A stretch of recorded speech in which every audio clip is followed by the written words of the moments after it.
연평균 32% 성장하는 분야가 있습니다. 2025년에는 약 211조 원 규모가 될 것으로 예상하고 있습니다. 그래서 삼성전자, LG전자, 현대차도 뛰어들고 있습니다. 불확실한 미래에도 살아남기 위해서 대기업들이 선택한 분야, 대기업들의 새로운 미래 먹거리로 낙점된 섹터, 지금 바로 구독과 좋아요 눌러두시고 모두 알아가시길 바랍니다. 안녕하세요. 반갑습니다. 주식성공TV의 김석사입니다. 국가부도 위기에 놓인 러시아가 달러화로 국채 이자를 지급했습니다.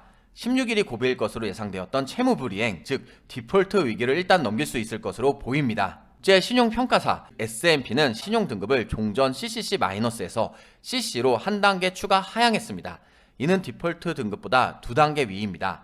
즉 디폴트에 대한 불신은 여전히 남아있다고 평가할 수 있겠습니다.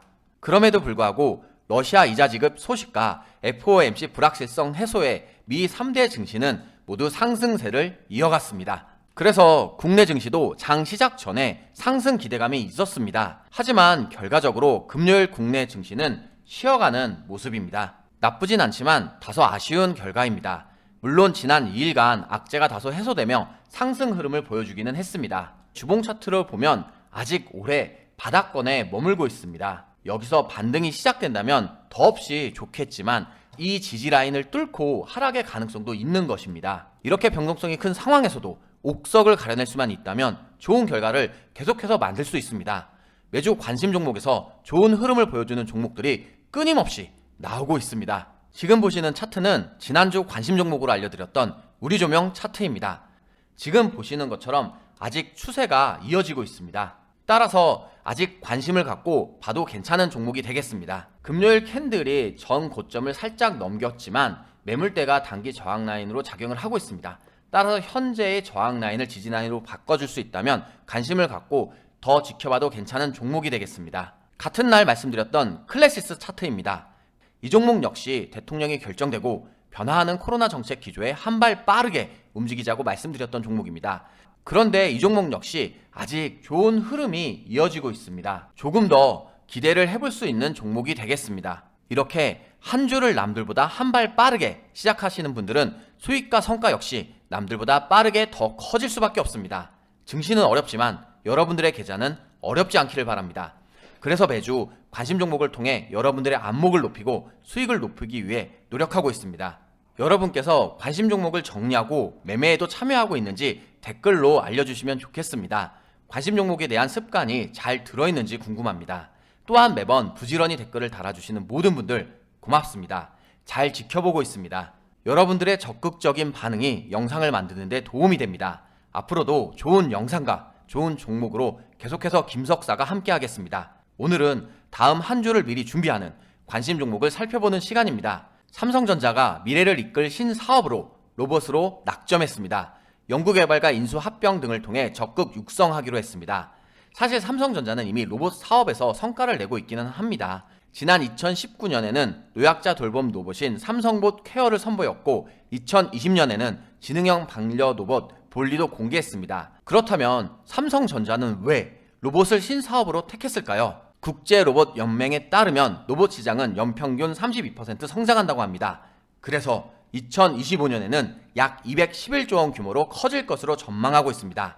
그렇기 때문에 삼성전자만 로봇에 주목하는 것이 아닙니다. 배달의 민족은 SK 쉴더스와 손잡고 서빙 로봇 딜리 플레이트 S의 렌탈 서비스를 시작했습니다. 이미 경험을 해보시거나 간접적으로 본 분들도 있을 것입니다. 이렇게 사진에 보시는 것처럼 지정된 테이블에 순차적으로 음식을 나르거나 정해진 동선에 따라서 반찬이나 냅킨도 제공할 수 있는 로봇입니다. 이 외에도 로봇을 얘기하거나 혹은 드론을 이야기할 때 가장 많이 언급되는 분야가 바로 배송입니다. 그래서 한진도 자율주행 로봇 개발 전문기업 트위니와 로봇을 활용한 라스트마일 배송 서비스를 공동으로 개발한다고 밝혔습니다. 택배 업계 최초로 공동 배송 센터를 운영할 계획입니다. 윤석열 대통령 당선인이 로봇을 포함한 5대 메카테크 산업을 육성하겠다는 정책 목표를 밝혔습니다. 따라서 앞서 소개해드렸던 삼성전자나 LG전자, 현대차 등 대기업의 로봇 신사업 육성 계획도 이 같은 흐름에 힘을 받게 될 것으로 예상할 수 있습니다. 이렇게 로봇은 기업과 정부가 모두 주목하고 도전하는 분야입니다. 따라서 현재의 발전 가능성이 곧 현실이 될 섹터이기도 합니다. 앞으로 연평균 32%씩 성장해서 211조 규모가 될 로봇 관련주 지금부터 하나씩 살펴보겠습니다. 로봇 관련주 첫 번째 종목은 레인보우 로보틱스입니다. 레인보우 로보틱스는 인간형 이족 보행 로봇 플랫폼 전문 벤처기업입니다. 제품군은 크게 인간형 이족 보행 로봇 플랫폼, 협동 로봇 및 천문 관측용 마운트 시스템으로 분류할 수 있습니다. 그럼 레인보우 로보틱스 차트 보겠습니다. 차트를 보면 올해 2월 중순에 가장 강력한 지지라인인 2498원을 찍고 나서는 계속해서 방향을 틀어 상승 흐름을 이어가고 있습니다. 현재 단기 이평선이 장기 이평선을 골든 크로스했고 캔들 밑에 자리를 하고 있습니다. 또한 현재 매물대가 소화되고 있는 과정으로 볼 수 있습니다. 따라서 현재 매물대가 충분히 잘 소화가 된다면 그 위에 고점 라인인 25,000원대 부근까지도 올라갈 수 있고, 이번에 거래량이 들어온다면 이 저항 라인을 뚫고 계속해서 상승 흐름을 이어갈 수 있을 것으로 기대하는 종목입니다. 로봇 관련주 다음 종목은 큐렉소입니다. 큐렉소는 의료용 수술 로봇을 생산하고 있습니다. 대표적으로 정형외과 수술 로봇인 T솔루션 1과 재활치료 로봇인 모닝워크가 있습니다. 또한 지난 2월 28일에는 연세의료원과 세계 최초로 양방향 내시경 척추 수술과 로봇 수술을 접목하여 성공했습니다. 그럼 큐렉소 일봉 차트 보겠습니다.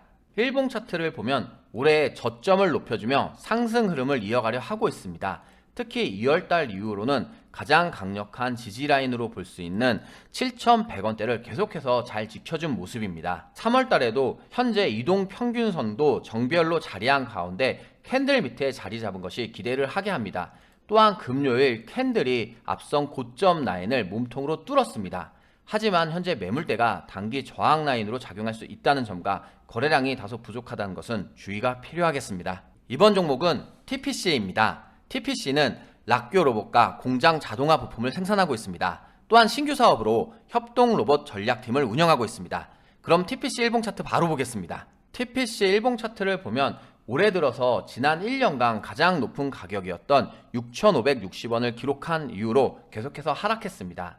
하지만 가장 강력한 지지라인으로 볼 수 있는 4,000원대를 계속해서 지켜주며 그 밑으로는 떨어지지 않았습니다. 2월 이후의 흐름을 보면 이렇게 계속 저점을 높여가며 상승 흐름을 이어가고 있습니다. 현재 이동평균선이 정배열로 자리한 가운데 금요일 캔들이 5일선을 몸통으로 뚫고 돌파했습니다. 또한 현재 2월과 3월에 가장 강력한 저항 라인으로 볼 수 있는 4,600원대를 다시 한번 캔들이 몸통으로 돌파했기 때문에 지금의 흐름이 이어진다면 지금의 저항 라인이 지지 라인으로 바뀔 수 있겠습니다. 다음 종목은 RS 오토메이션입니다. RS 오토메이션은 로봇 모션 제어 및 에너지 제어 장치를 제품군으로 보유한 국내 유일의 기업입니다. 특히 RS 오토메이션이 공급하는 모션 제어기 및 드라이브 제품들은 로봇, IoT, 스마트 팩토리 등의 핵심 장치들입니다. RS 오토메이션 일봉 차트를 보면 RS 오토메이션 역시 올해 1월 말부터 계속해서 이렇게 저점을 높여가며 상승 흐름을 유지했습니다. 현재 지난 1월 말부터 계속해서 저점과 고점을 높여가며 좋은 상승 흐름이 유지되고 있는 종목입니다. 금요일에는 2월과 3월에 가장 강력한 저항 라인으로 볼 수 있는 14,000원대를 캔들이 몸통으로 돌파했고 이동평균선 역시 캔들 밑에 자리하고 있습니다. 따라서 지금의 상승 흐름이 계속 이어진다면 올해 들어 가장 높은 고점인 15,389원대의 저항 라인까지도 올라갈 수 있겠습니다. 다만 차트를 길게 보면 현재가 상당한 고점 부근이라는 것을 알 수 있습니다. 따라서 고점 부담감이 있다는 점은 주의가 필요하겠습니다. 이번 종목은 T-로보틱스입니다. T-로보틱스는 글로벌 진공 로봇 전문 기업입니다. 최근에는 자율주행과 의료재활 분야에 대비한 종합 로봇 기업으로 변화하고 있습니다. T-로보틱스 차트를 보면 쌍바닥을 다지고 나서 이후에 좋은 상승 흐름이 나타났습니다. 현재 급등한 이후로 잠시 보합권에 주춤한 모습이었지만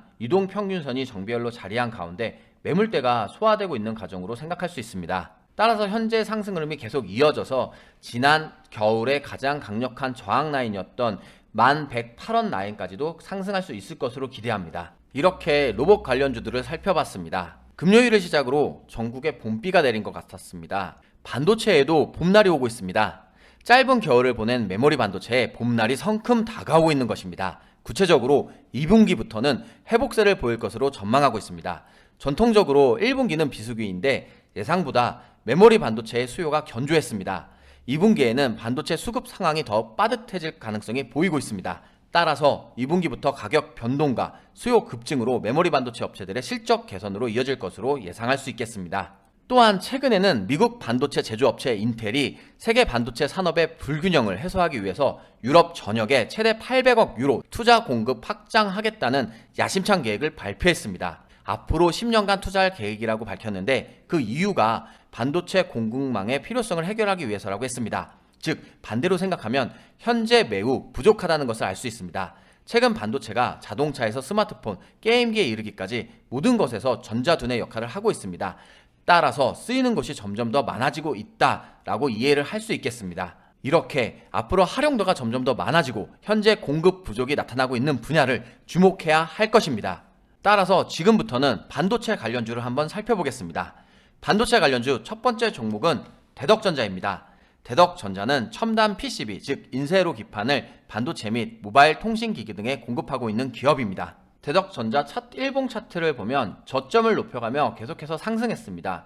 특히 금요일 올해 들어 가장 강력한 저항 라인이었던 25,000원대를 캔들이 몸통으로 돌파했습니다. 현재 이동 평균선이 캔들 밑에 자리한 가운데 매물대도 바로 밑에 작용하고 있기 때문에 현재 상승 흐름이 계속해서 이어지지 않을까 기대를 할 수 있는 종목입니다. 다만 차트를 보시는 것처럼 지난 1년간 가장 높은 가격대에 있습니다. 현재 금요일 최고 26,750원을 기록했는데 고점 부담감이 있을 수 있다는 점은 주의가 필요하겠습니다. 다음 종목은 코리아 서키트입니다. 코리아 서키트도 PCB, 즉 인쇄로 기판을 제조 및 판매하고 있는 기업입니다. 코리아 서키트 일봉 차트를 보면 쌍바닥을 다지고 나서 다시 한번 방향을 틀어서 상승 흐름을 이어가려 하고 있습니다. 현재 단기 이동 평균선이 장기 이동 평균선을 골든 크로스하며 좋은 모습이 나타났고 이동 평균선이 모두 캔들 밑에 자리한 점도 상승 흐름이 계속 이어질 것으로 예상할 수 있게 합니다. 현재 올해 들어 가장 강력한 저항 라인으로 볼 수 있는 32,000원대까지 아직 간격이 있기 때문에 조금 더 상승 흐름이 이어지지 않을까 기대를 해볼 수 있겠습니다.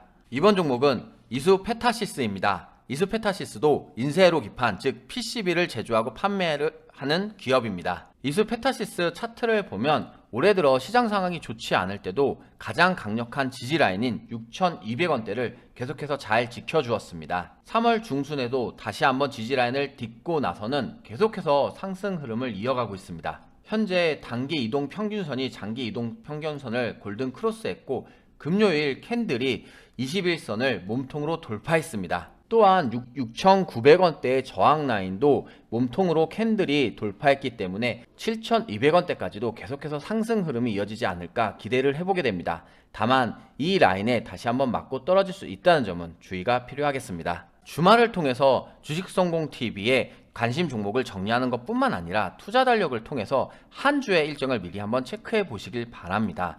주식연구소 무료 어플은 지금 보시는 주식성공TV 영상 소개글과 첫 댓글에 제가 링크를 걸어두었습니다. 올라가기만 하는 증시가 없는 것처럼 떨어지기만 하는 증시도 없습니다. 곧 다가올 반등에 준비하시길 바랍니다. 이번 한 주도 수고 많았습니다. 고맙습니다.